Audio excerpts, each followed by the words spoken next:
Assalamualaikum warahmatullahi wabarakatuh.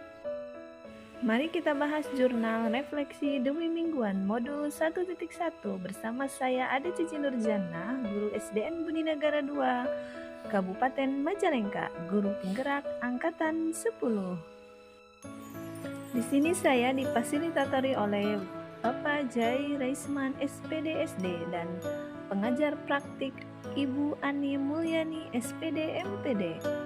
Di sini saya akan menjelaskan mengenai mode refleksi dalam jurnal modul 1.1. Yang pertama ada fact atau peristiwa, yang kedua ada feeling atau perasaan, yang ketiga ada finding atau pembelajaran, dan yang keempat ada future atau penerapan. Pada saat proses facts atau peristiwa, yang pertama saya sosialisasi guru penggerak, yang kedua pembekalan guru penggerak, yang ketiga mulai dari diri, yang ketiga eksplorasi konsep, yang keempat ruang kolaborasi, yang kelima lokakarya, dan yang keenam elaborasi serta yang ketujuh membuat aksi nyata. Pada saat kegiatan guru penggerak secara virtual, rangkaiannya yang pertama saya ada pembukaan dari Dirjen GTK, kemudian yang kedua ada melakukan free test masing-masing CGP secara daring di LMS. Sini juga saya mulai melakukan eksplorasi konsep mengenai pemikiran Ki Hajar Dewantara, dimulai dari diri sendiri, kemudian juga ada mengikuti forum diskusi melalui Google Meet bersama teman CGP, PP, dan fasilitator. Kemudian saya juga melakukan Google Meet secara daring, yaitu kolaborasi bersama teman-teman, fasilitator, dan juga pengajar praktek, di mana kita berdiskusi mengenai kearifan lokal yang sesuai dengan pemikiran Ki Hajar Dewantara. Kemudian pada tanggal 23 Maret melakukan lokakarya orientasi, di mana kita diarahkan untuk melakukan berbagai kegiatan dan juga perjanjian dengan kepala sekolah, PP, dan juga CGP lainnya yang diadakan di SMPN 2 Majalengka. Ini adalah dokumentasi pada saat lokakarya orientasi. Pada koneksi antar materi di kesimpulan refleksi modul 1.1, pertama di demonstrasi kontekstual saya mendesain strategi pemikiran mengenai Ki Hajar Dewantara melalui sebuah karya dalam bentuk video dan diupload di YouTube. Kemudian yang kedua ada elaborasi dan koneksi antar materi, di mana saya juga melakukan Google Meet bersama instruktur. Kami diarahkan bagaimana cara melakukan pembelajaran yang berpusat pada murid, dan setelah itu kita akan melakukan aksi nyata.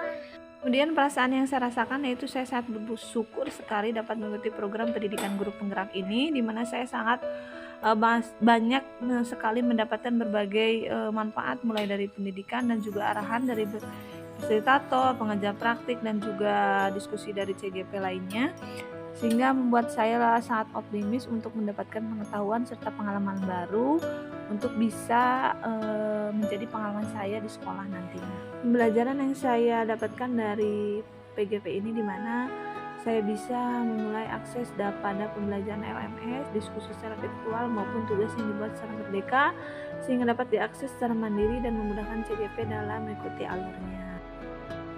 Kemudian yang diharapkan setelah mempelajari modul 1.1 ini, pendidik bisa menuntun segala kekuatan yang mencapai kodrat yang ada pada anak-anak agar mereka dapat mencapai keselamatan dan kebahagiaan setinggi-tingginya, baik sebagai manusia maupun anggota masyarakat.